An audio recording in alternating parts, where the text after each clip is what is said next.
오늘 함께 보실 말씀은 잠언 16장 9절 말씀입니다. 잠언 16장 9절 말씀 제가 봉독하도록 하겠습니다. 사람이 마음으로 자기의 길을 계획할지라도 그의 걸음을 인도하시는 이는 여호와시니라. 아멘. 산다는 것이 무엇인지 생각해 보면 무엇인가를 바라고 또 그 기대가 충족이 되고 또 그래서 자신의 어떠한 꿈과 또 자기 실현을 하는 것, 그것이 인생이 아닐까 생각합니다. 그래서 많은 사람들이 계획을 세웁니다. 이런 계획도 세우고 저런 계획도 세우고 또 그 계획에 대한 결과를 기대하면서 살아가는 것, 그것이 저희들의 삶이 아닐까 생각합니다.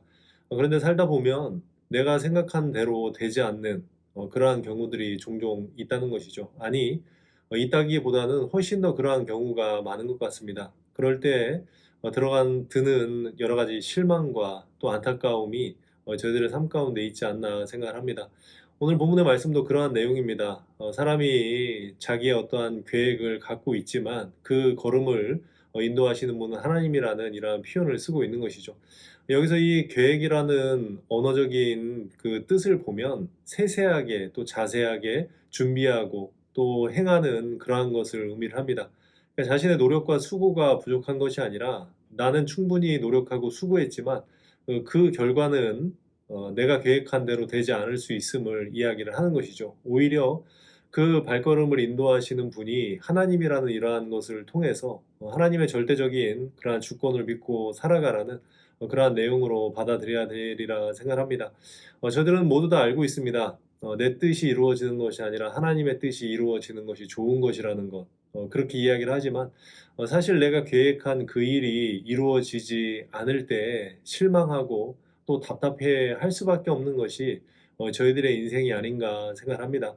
성경에는 그러한 계획과 상관없이 사라졌던 그러한 인물들이 등장을 합니다. 저희가 잘 아는 다윗과 같은 사람. 다윗은 시편 23편에 이렇게 고백을 하죠. 내가 사망의 음침한 골짜기로 다닐지라도. 다윗이 사망의 음침한 골짜기로 다니기를 계획하거나 준비하진 않았겠죠. 그러나 하나님께서 그 걸음을 사망의 음침한 골짜기로 인도할 때가 있다는 것이죠. 그럴 때 어떻게 해야 되겠습니까? 내가 원하는 것이 아니기 때문에 실망하고 불평하고 낙담하고 그래야 되겠습니까? 그러나 다윗이 훌륭한 신앙인이라는 것은 그러한 사망의 음침한 골짜기라도 해를 두려워하지 않는 그러한 믿음을 소유하고 오히려 그 길을 통하여서 하나님과 더욱더 가까워지는 그러한 은혜를 누렸던 그러한 사람이라는 것이죠. 또 저희들이 잘 아는 요셉과 같은 사람은 어떠한 사람입니까? 혹시나 요셉이 나는 형들에게 팔려서 애굽으로 갈 거라는 그러한 계획과 준비를 했겠습니까? 요셉은 그러한 계획이 아니라 형들보다 더 훌륭하게 그 꿈을 통해서 아마 그렇게 되는 것을 바라고 기대하지는 않았겠습니까? 그러나 그 인생의 걸음을 인도하시는 하나님께서는 그를 애굽의 노예로 팔리게 되는 그것도 형제들의 손에 팔리게 되는 그러한 일이 발생을 했다는 것이죠. 그럴 때 어떻게 해야 되겠습니까? 많은 사람들은 꽃길만을 걷기를 원합니다. 신앙생활 하면서도 그렇죠. 하나님께서 내 기도를 들어주시고 내 계획에 도움을 주시고 또 하나님의 그 큰 힘이 내 뜻에 부합해서 또 내 뜻대로 하나님의 능력이 사용되기를 바라는 그러한 바람을 가지고 저희들이 살아가진 않습니까? 그러나 중요한 것은 오늘 저희들이 이 말씀을 통해 기억해야 되는 하나님의 말씀은 그 걸음을 인도하시는 분은 하나님이라는 것. 이것을 저희들은 꼭 기억을 해야 된다는 것이죠. 내가 아무리 잘 준비하고 또 내 뜻이 그렇다 할지라도 하나님께서 그 걸음을 인도할 때 그 걸음이 온전한 것이고 또 그것을 인정하는 신앙인이 정말로 신앙인다운 모습이 아닐까 생각을 합니다. 믿음을 갖고 살아간다는 것이 무엇일까요? 내가 계획해도 하나님의 뜻이 그렇지 않아서 다른 길로 나를 인도하실 때 그 길을 따라갈 수 있는 것, 그것이 신앙인의 삶이 아닐까 생각합니다. 그래서 내 뜻과 하나님의 뜻이 달라서 하나님이 나를 다른 곳으로 인도할 때 저희들이 가져야 되는 자세에 대해서 좀 말씀을 드려보도록 하겠습니다. 첫 번째로는 실망하지 말 것. 예. 내 계획대로 되지 않으면 대부분의 사람들이 갖는 생각 중에 하나가 실망입니다. 내가 이렇게 준비하고 또 이렇게 했는데 왜 이것이 이렇게 되지 않았을까? 내 준비가 부족했나? 아니면 내가 운이 없나? 이렇게 실망을 하게 된다는 것이죠. 그러나 하나님의 뜻 안에 거하는 사람들은 그 계획이 그렇지 않다 할지라도 절대로 실망하지 않는 그러한 은혜가 있어야 된다는 것이죠. 이스라엘 백성들이 애굽을 40년 동안 이렇게 통과하지 않습니까? 그 40년이라는 시간은 너무나도 힘든 시간 아닙니까? 어찌 보면 약속의 땅을 주신다고 말씀하시고 40년 동안 광야에서 생활한다는 것은 정말로 실망스러운 일 아니겠습니까? 그러나 그 가운데서도 신앙을 지켰던 사람들만이 이 광야에서 승리하는 은혜를 맛보게 된다는 것이죠. 그래서 내 계획과 하나님의 그러한 걸음이 나를 인도하는 하나님의 계획이 다르다 할지라도 절대로 실망하지 않는 그러한 은혜가 있었으면 좋겠고요. 두 번째로는 불안해하지 말라. 예. 많은 신앙인들이 내 뜻대로 되지 않을 때 불안해합니다. 내 계획과 내 방향은 이런 것인데 그것이 이루어지지 않을 때 오는 그러한 불안감, 초조함 이런 것이 있는데 믿음이라는 것은 이 발걸음조차도 하나님께서 인도하시는 것이기 때문에 불안해하는 것이 아니라 오히려 그 안에서 평안을 누리는 것. 저희들은 내 뜻대로 일이 이루어지지 않기 때문에 불안해하는 그런 인생이 아니라는 것이죠. 저희들이 불안해해야 되는 것은 유일한 것입니다. 그것은 하나님이 내 안에 계시는지 계시지 않는지 그것 때문에 불안해하고 불안해하지 말아야 되는 것이지 내 계획이 이루어졌느냐 지지 않았느냐에 따라서 불안해하는 것은 하나님 보시기에 합당한 믿음이 아니라는 것이죠. 그래서 불안해하지 않는 이러한 은혜가 있었으면 좋겠고요. 마지막으로 불평하지 않는 은혜가 있었으면 좋겠습니다. 성경에 나오는 이스라엘의 그러한 모습을 보면 늘 불평하는 모습이 나옵니다. 하나님께서 가장 싫어하는 것 중에 하나가 불평 아닙니까? 불평이라는 것은 무엇이냐면 하나님의 뜻을 인정하지 못하겠다는 것이죠. 지금 당장 내 눈앞에 보여지는 이 현실이 싫기 때문에 내 발걸음을 인도하고 계시는 분이 하나님임에도 불구하고 그것을 싫어하고 또 그것 때문에 짜증내하는 것, 그것이 불평 아니겠습니까? 저희들은 미래를 알지 못합니다. 지금 당장 1시간, 뭐 1분, 몇 초의 앞도 내다볼 수 없는 것이 저희들의 인생 아니겠습니까? 저희들은 미래를 알지 못하고 현재만을 살아가는 인생들인데 하나님께서 저희들의 걸음을 인도하실 때는 그 미래까지도 생각하셔서 인도하시는 그 길인데 지금 당장 펼쳐지는 이 길밖에 보지 못하기 때문에 그것을 불평한다는 것은 그것은 믿음 없는 자의 그러한 모습이라는 것이죠. 그래서 저희들은 하나님 계획 안에 있음에 불평하지 않는 것 그것이 믿음이 있는 사람의 반응이라는 것이죠. 그래서 저희들은 많은 계획을 세우고 살아갑니다. 그래서 이 말씀으로 오해해서 계획 없이 막 살아가겠다 그런 의미는 절대 아닙니다. 내가 무엇인가를 바라고 수고하고 노력하지만 그 걸음을 인도하시는 분은 절대 주권을 가지신 하나님 한 분임을 믿고 고백하는 것. 그래서 불안해하지 않고 또 불평하지 않고 또 실망하지 않고 자신의 삶을 살아가는 것. 그것이 저희들을 향한 하나님의 뜻이 아닐까 생각을 합니다. 우리 사랑하는 성도님들, 가정에서 가정 예배를 드리시면서 나는 하나님 계획 안에 있는지 또 내 발걸음은 하나님으로부터 인도함 받고 있는지 그것이 중요한 것이고 혹시나 내 뜻과 내 생각대로 어떤 일이 진행되지 않는다고 해서 그것 때문에 실망하거나 불안해하거나 두려워하시는 그러한 일은 없으셨으면 좋겠습니다. 오늘도 각 가정에서 이 예배를 드리시는 사랑하는 성도님들에게 하나님의 놀라우신 은혜가 임하여지시기를 주님의 이름으로 부탁을 드리겠습니다. 이 말씀 영상 뒤에 그 간증이 이렇게 있습니다. 그래서 어떻게 하나님을 만났는지 또 하나님을 어떻게 인식하고 있는지 또 이제 몇 가지 질문을 통해서 그 간증 내용이 이렇게 덧붙여져 있습니다. 그 간증 보시고 오늘은 각 가정에서 가정 예배를 드리면서 가족들과 함께 남편과 아내가 또 자녀와 부모가 함께 서로 그 질문을 가지고 이렇게 서로 묻고 또 대답해 볼 수 있는 서로 간증을 나눌 수 있는 그러한 시간들이 되었으면 좋겠습니다. 항상 하나님 안에서 승리하시기를 주님의 이름으로 부탁을 드리겠습니다.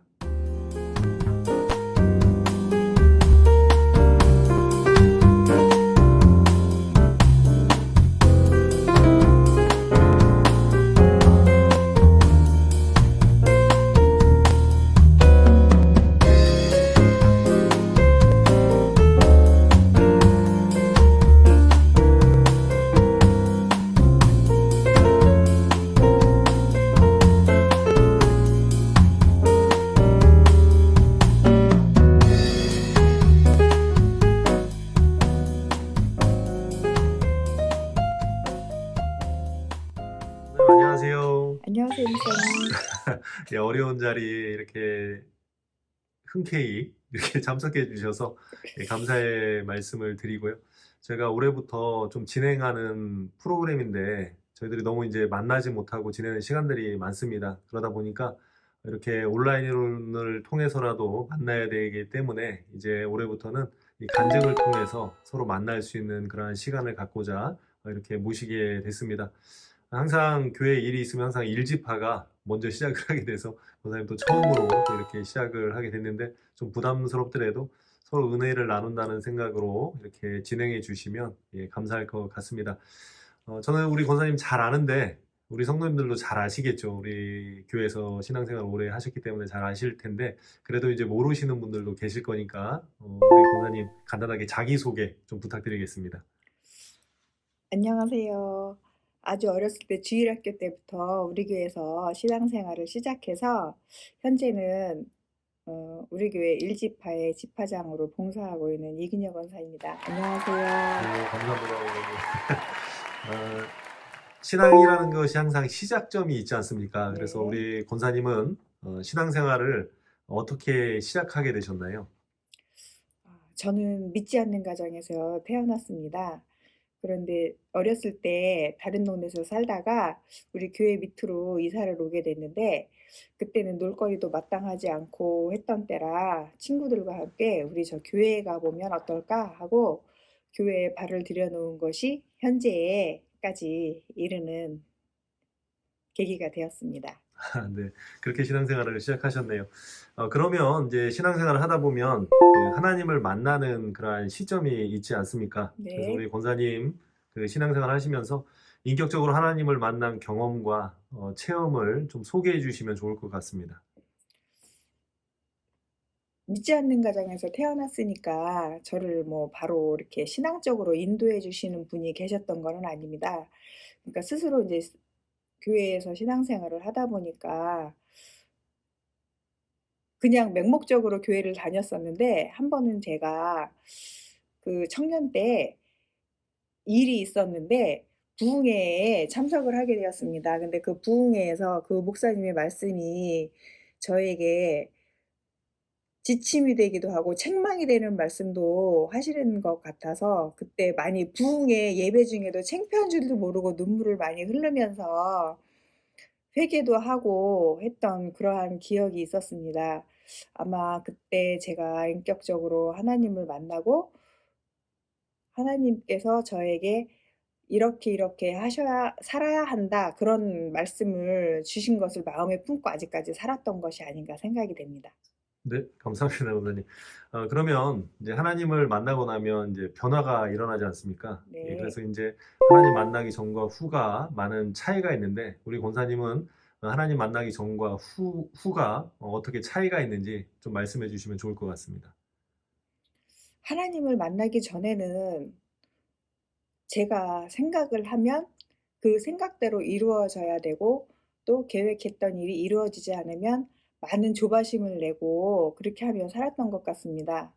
근데 인제 신앙생활을 하면서 하나님의 말씀에 의지해서 살다 보면 아 이게 내 뜻대로 되고 되는 것이 아니고 하나님께서 나를 인도하시고 나를 이끌어가는 그러한 삶을 순종을 하며 살아가야지만 '내가 바른 길을 갈 수 있구나.' 그런 생각을 하며 살 수 있는 것 같습니다.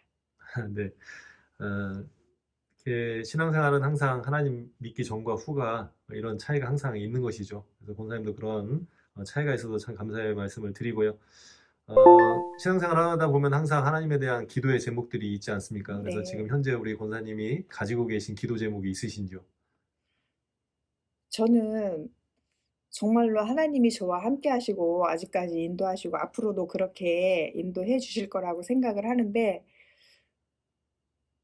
우리 자녀들은 믿는 가정에서 태어났다는 것이 얼마나 커다란 복인지를 잘 모르는 것 같아서 그게 조금 안타깝습니다. 그래서 우리 자녀들이 정말로 하나님을 만나고 저보다 더 좋은 신앙을 가지고 인생을 살아갈 수 있었으면 좋겠습니다.